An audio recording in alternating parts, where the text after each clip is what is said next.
afternoon and welcome to Africa News 24 TV, where we bring you up to speed with news and reports from across the world.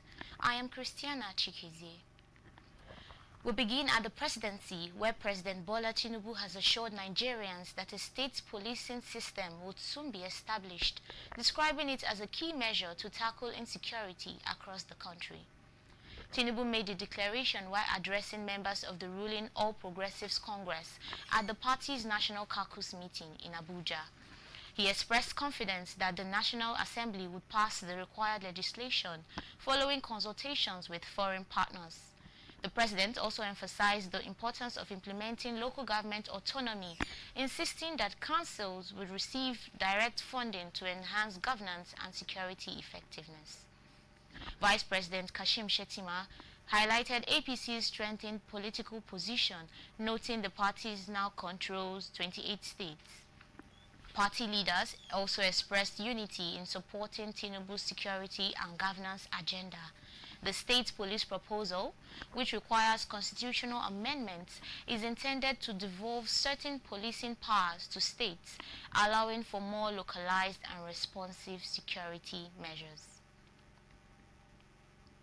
From the presidency to the Green Chamber, where members of the House of Representatives have launched an investigation into alleged discrepancies between tax reform bills passed by the National Assembly and the versions later gazetted and circulated. The probe followed a motion by a lawmaker who alleged that some clauses in the published tax laws differ from what lawmakers debated and approved, raising concerns over possible alterations after passage. House of Reps Speaker Tajuddin Abbas subsequently announced the constitution of a 7-member ad hoc committee to compare the enacted bills with gazetted copies and report its findings to the House. Reacting to the development, the People's Democratic Party called for the suspension of the implementation of the new tax laws, urging a delay to allow the House committee conclude its investigation. The party said any discrepancies must be transparently resolved to protect the integrity of the legislative process and maintain public confidence. The federal government, however, has defended the reforms, describing them as pro-poor and aimed at improving revenue generation and tax administration. Officials have insisted that the laws were properly enacted and that implementation plans remain on course. The House committee is expected to submit its report in the coming weeks, after which lawmakers will decide on further legislative action. And to court, where a Federal Capital Territory High Court in Gwarinpa has granted former Minister of Labour and Employment, Senator Chris Ngige, bail in an alleged 2.2 billion naira fraud case filed by the Economic and Financial Crimes Commission, EFCC. Justice Marian Hassan adopted previously granted administrative bail and set additional conditions, including a surety who is a serving federal director with landed property in the Federal Capital Territory, surrender of Ngige's international passport, and deposit of relevant property and travel documents with the court. The court noted that until these conditions are fulfilled, Ngige remains in custody at the Kuje Correctional Center. Ngige was arraigned on 8 counts of contract fraud and abuse of office relating to alleged irregular contracts and acceptance of monetary gifts during his tenure at the Nigerian Social Insurance Trust Fund between 2015 and 2023. However, he pleaded not guilty to all charges. The court adjourned the matter, setting January 28 and 29, 2016 for the commencement of the trial. And in politics, Plateau State Governor Caleb Mutfwang has officially defected from the People's Democratic Party to the All Progressives Congress. The announcement was made today by APC National Chairman Nentawe Yelwata during the party's National Caucus meeting in Abuja. The ruling party described Mutfwang's defection as a significant political development, noting that it strengthens APC's position in the North Central region ahead of the 2027 general elections.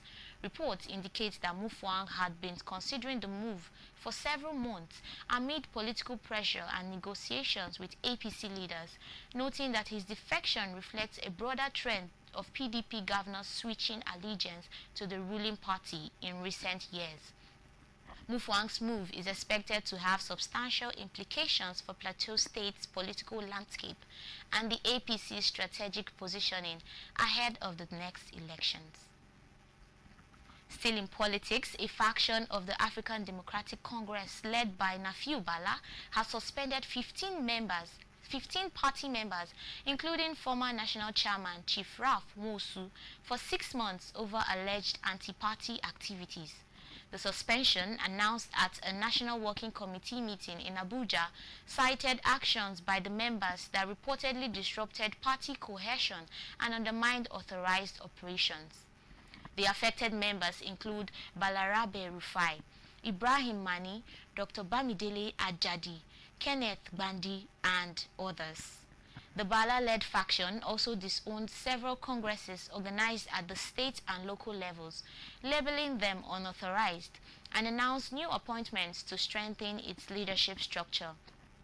The move deepens an ongoing leadership struggle with the ADC, which has seen rival factions contesting authority, raising concerns over internal cohesion and the party's effectiveness ahead of upcoming elections.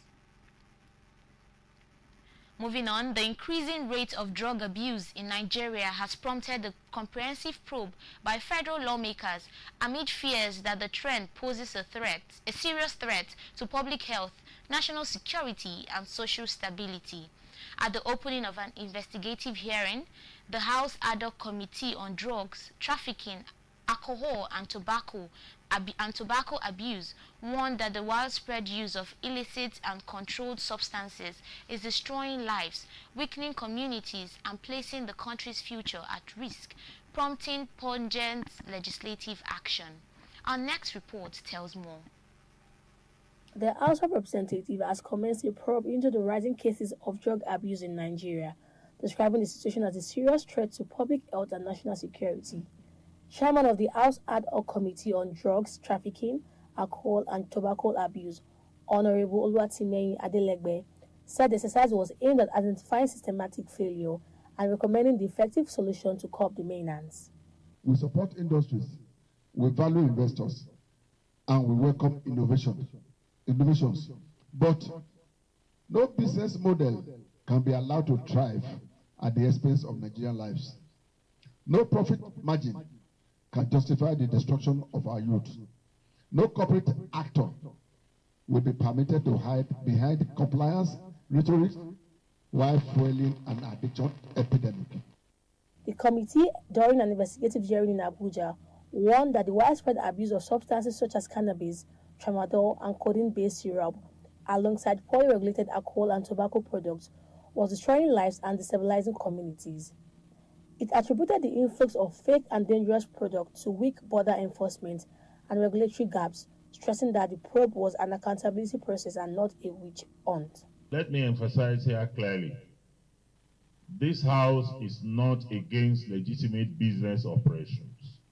However, we will not allow any company, whether local or multinational, to enrich themselves at the expense of human life. Corporate profit cannot and must never be placed above national well-being. Meanwhile, the United Nations Office of Drug and Crime and the National Drug Law Enforcement Agency expressed concern over the scale of drug use in the country and pledged support for the investigation. Drug trafficking is not merely a law enforcement issue. It is not only about NDLA or NAFDAC or what have you. It's an economic crime, a governance failure, and a transnational enterprise. Nigeria has regrettably become a transit route, a destination market, and in some cases, a production hub. What are the current trends? Increased use of non-conventional routes, including courier services, luggage consignment, and digital ordering systems. Growing involvement of transnational criminal networks exploiting regional instability and porous borders. The House assured Nigerians that findings from the probe would guide legislative and policy reform aimed at strengthening drug control mechanisms, protecting public health, and safeguarding the future of young people across the country.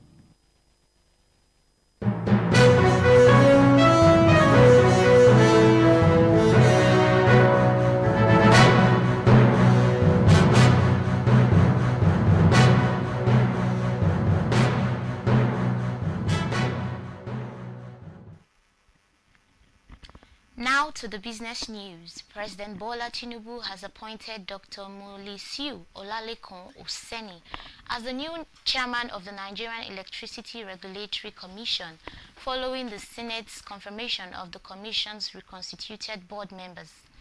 The reconstituted board also includes Dr. Yusuf Ali as vice chairman and 6 other commissioners: Nathan Rogers Shati, Dafe Akpeneye, Aisha Mahmood Kanti Bello, Dr. Chidi Ike, and Dr. Fuad Anima Shaun.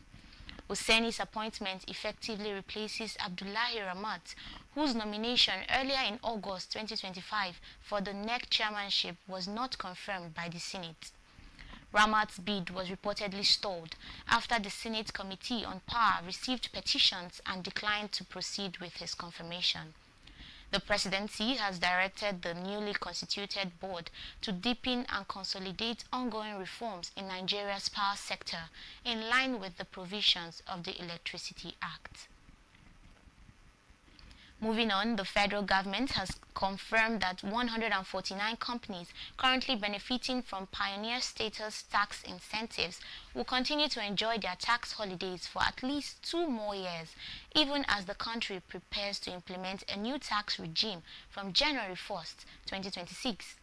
The Nigerian Investment Promotion Commission made the disclosure during a media briefing, saying that the existing pioneer status beneficiaries will be protected under the transitional provisions of the incoming tax framework, ensuring continuity of incentives already granted. The Commission said the pioneer status incentives, which provide corporate income tax exemptions to qualifying firms for an initial period and possible extensions, have been used to attract investment since 2017, noting that the scheme has supported significant capital investment and job creation. The extension of benefits to these 149 firms comes amid broad tax reforms encapsulated in the Nigeria Tax Act 2025 and related legislation. Under the transition rules, companies with active pioneer status awards will continue to receive existing reliefs for the remainder of their approved periods. The government's position aims to preserve investor confidence while shifting toward a more performance-oriented tax incentive system as part of a wider overhaul of the country's fiscal framework.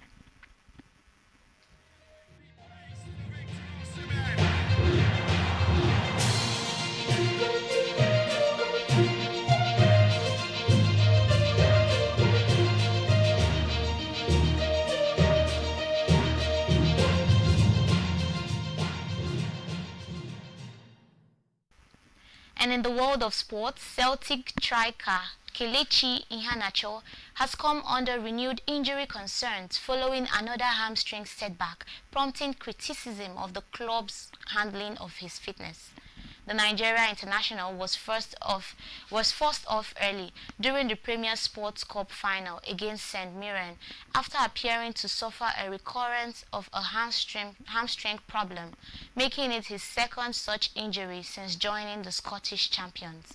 IHEANACHO had only recently returned from a previous hamstring injury sustained in October during a European match, which kept him sidelined for several weeks. His quick return to competitive action has drawn scrutiny from pundits, who questioned whether the forward was rushed back without full match fitness. Some analysts described his signing as a short-term gamble, noting that IHEANACHO arrived at Celtic without a full preseason after a long spell of limited football before his move, arguing that the lack of gradual reintegration may have contributed to his recurring injuries. Celtic are yet to confirm the severity of his latest injury or provide a clear timeline for his return, but the setback further limits their attacking options as the season progresses. And that concludes our broadcast for now on Africa News 24 TV. Thank you for tuning in. We'll be back with more news updates. I'm Christiana Chikezi, wishing you a great day ahead. Stay tuned.